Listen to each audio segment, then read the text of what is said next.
Hello, this is H.C. Bailey, and welcome back to Let's Play Dragon Quest VI! Bring on the popcorn, because we've got plot today. Starting with heading to Somnia, since we've gotten, Rex's true self back. Parents probably want to check up on him.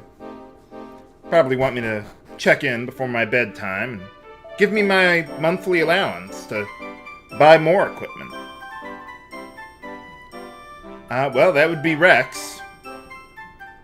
Alright, what are they all waiting here for me, though? Nuts. I mean, good. Well, at least we got someone here, but... I guess it was, Luca foretold us coming back. Well, there you are.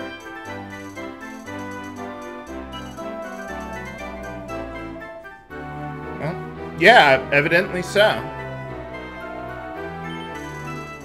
Well, good enough. Not that I can talk anymore. Yeah, sadly, Rex doesn't have anything else to say. But, yeah, I don't remember this guy. Did we ever see him earlier in the game? I don't think we did. Oh well. I've got so much jumbled in my brain that I can't remember everything on command. Oh well.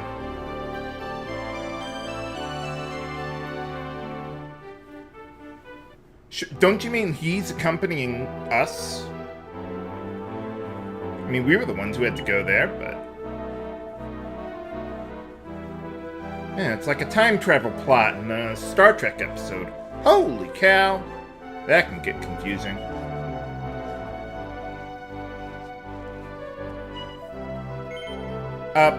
Sure, whatever works for you. I've still got the blue hair, even though that doesn't really make any sense. Maybe Rex dyes his hair like that. Sort of a rebellious teenager sort of thing. I don't know.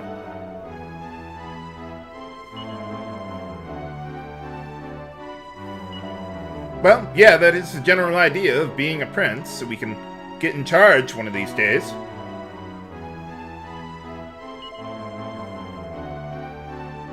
What do you mean, fatted calf?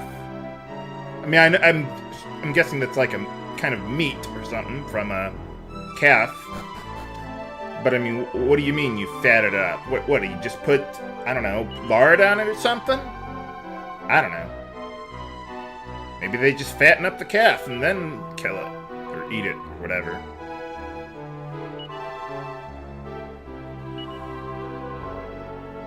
What do you mean by that? Princely manners. Well, whatever works. Didn't they already really know that? Well, we can pretend that we just figured it out right now. Sure. Free meal's always good. Why am I sleeping with my mom in bed? Don't answer that, viewers. Yeah, where were you? I didn't see you around here. Well, close enough. Millie found her real self? Yeah, I guess she did that off-screen or something.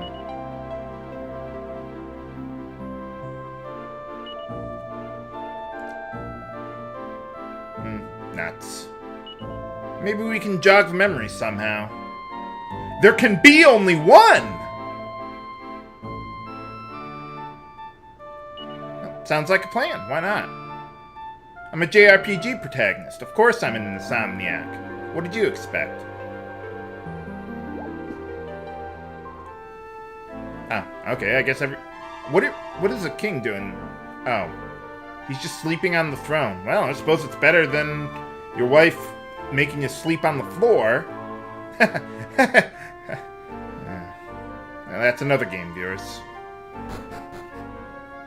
Couldn't the bad guys just invade when everyone's sleeping? Or something? What's with all the guards sleeping around here? It's like Booty Bay on New Year's Eve.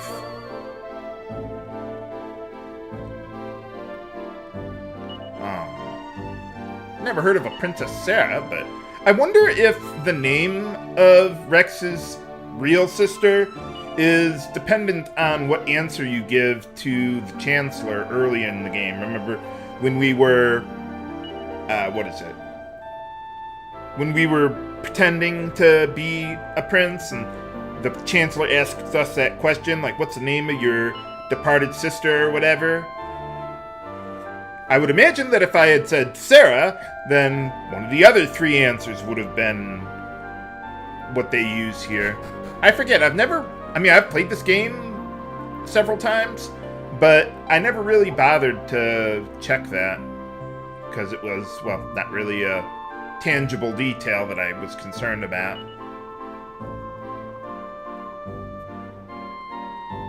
What do you mean? What do queens do in, like, real life, anyway? I mean, like, when we had literal monarchies, not like a figurehead or anything like that. I mean, what would the queen do? I don't know. I mean, I know the king, like, administrates and all that stuff and all that. I don't know about the queen. Never really looked into that sort of thing. Gotta take care of that booty duty. Absolutely. Rex is always ready to answer the call. So, it's midnight, or whatever time of night it is, and everyone, or well, not everyone, but everyone's either asleep or walking around. There's no, like, in between, huh?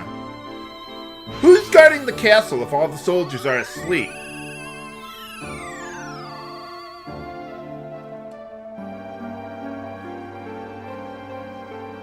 Nuts. How are you keeping them alive? I mean, I would imagine you wouldn't have, like, an IV or anything like that around.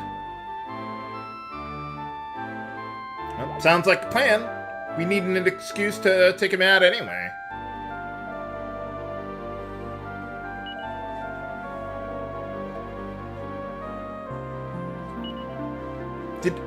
Now that I think about it, did Murda, like, ever attack Somnia? Come to think of it, I don't know if he really attacked much of anywhere. Now, I mean, what did he do? I mean, okay, there was... The only thing I think I ever saw of Murda doing something was, like, when we went to that checkpoint on the way to the Underkeep, I think. And there's, like, a soldier dead, and, well, it's reasonable to assume that Murda killed him. But yeah, I mean, other than that, I mean, we didn't see any, like, ravaged villages or anything. All these places had problems of their own and everything. Not really so much about Murda. Kind of reminds me of Baramos in Dragon Warrior 3, except, well, there was that one village he destroyed, but didn't really see a whole lot else that he was up to.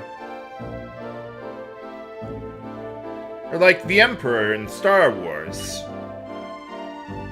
It's like, what did he do that was so horrible, besides, making himself a dictator and all that? I mean, was he just, like, raising taxes or something? Well, there was that thing in the first movie. But I mean, like, what else was he doing? I don't know. Maybe he was just doing stuff with the dark side, and that was it. That was a good enough reason to take him out, I guess.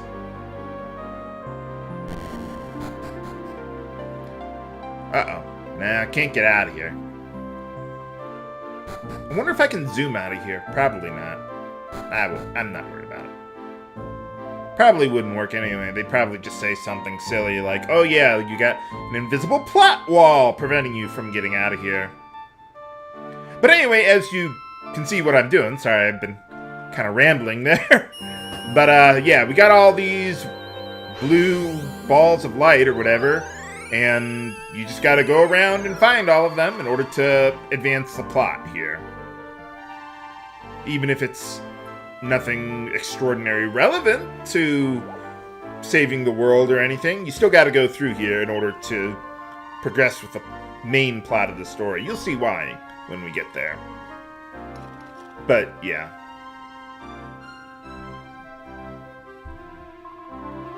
How is she cooking for him? She's like 6 years old. Oh, well, I suppose. I wonder if she had blue hair, too. I mean, I would guess not, but with these sepia tones, I can't really tell. Her hair seems too light to really have blue hair. Apparently, in the world of Dragon Quest, yellow hair plus brown hair equals blue hair! How they did that, I don't know.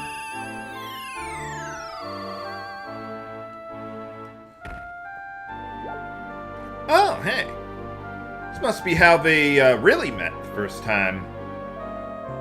Instead of just being a big idiot, or... Well, okay, he still is, but... Well, you know what I mean. Yeah, something like that, I don't know.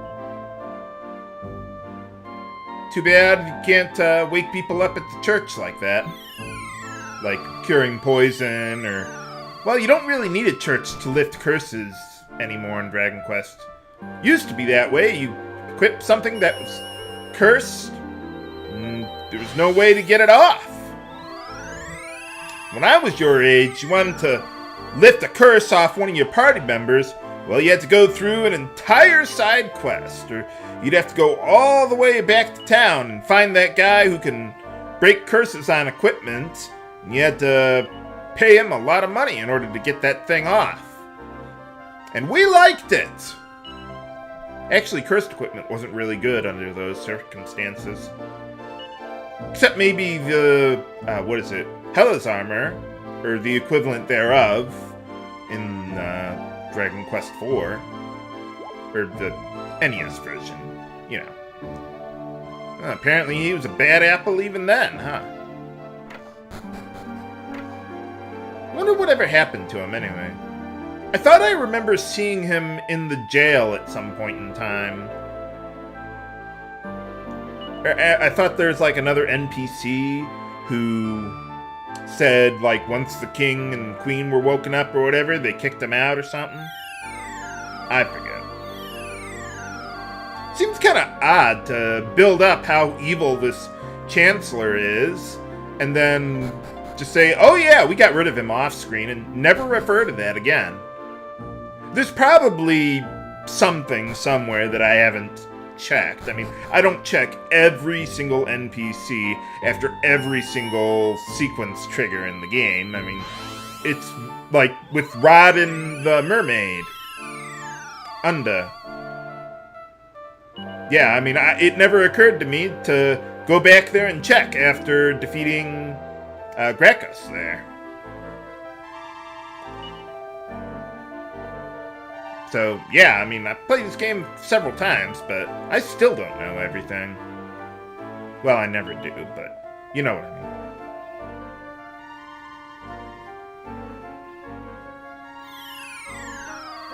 Well, maybe if you didn't try to kill him, he wouldn't have put you to sleep permanently.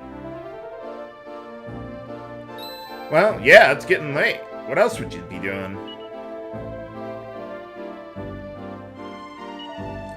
Well, maybe not today, but sooner or later I will, sure. Shouldn't Rex, like, have his own room or something around here? I mean, I don't even see a place for him to sleep. Or an empty room or something. I mean, they had that at Weaver's Peak, but... Yeah, it's true.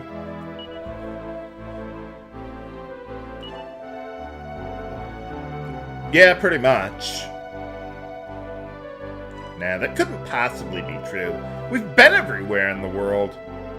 Now that I think about it, I don't know how we're supposed to know where to go next.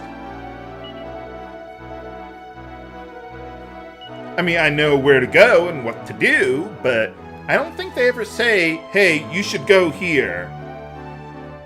Or something. I guess it's just process of elimination. Where it's like, well, you've been everywhere else. There's only one more place to go. But now we get the legendary helmet at last. The Zenithian helm. Or Helm of Sabath for some reason. Okay, that works too.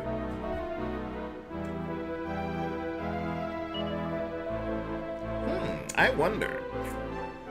Well, there's going to be a puzzle coming up where you need to use Peep on the equipment in order to figure out how to solve it. And we'll be doing that eventually, but not today. Yeah, nice thing about the Helm of Sabbath, it's similar to the Metal King helm, which in that it gives you resistance to instant death. And some other statuses, I think, too. Yeah, like sleep or anything like that. It's got a little more resistance than the Metal King helm, but I mean, it nearly makes you immune to it. Not quite, though. I mean, there is, an ability called Lullaby that will be guaranteed inflict sleep on the target, even if you're immune to it, like you had a monster or something equip it or whatever. So, yeah, I mean, you can't get perfect immunity, but anyway, well, it gives us a little more defense, but yeah, you see it says protects you from sudden death, I guess. I always called it instant death, but that works too. Okay, well, now that we've gotten most of the legendary equipment, remember what Welda said? Well, now that we've gotten all the rest of it, hopefully she'll be finished reforging the sword there. Kind of need it to save the world too, anyway. I would think Millie would be the collector, being that, you know, she's in the Dragon Quest Monsters games, or at least the first one. I've never actually played those games. If I ever get into a Pokemon-style JRPG, most likely I would, get into Dragon Quest Monsters, or Dragon Warrior Monsters, whatever. Do they still make those games? Like, I know they had, like, Dragon Quest Joker or something, or I don't know. I mean, I know we haven't gotten a lot of them lately, from what I heard. But I know they keep on doing stuff there in Japan, I would think. But anyway, hey, alright, all done. So yeah, once you get the other 3 legendary equips, we get the Zenithian sword, or, well, sort of Ramius for some reason. One of the nice things about the Sword of Ramius in this game is that you can use it to cast Oomph in battle there. So yeah, that really helps out a lot. We don't have Disruptive Wave this time around. If only there were a way we could learn Disruptive Wave without a sword to be able to do it. But yeah, all these legendary equips have symbols on them and such.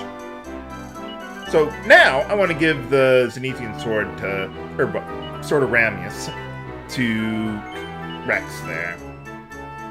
I almost said Carver, but no, that wouldn't be right. And in order to progress with the plot, you need to have all the legendary pieces of equipment on Rex. You have to have them equipped. You can't just have them in your inventory.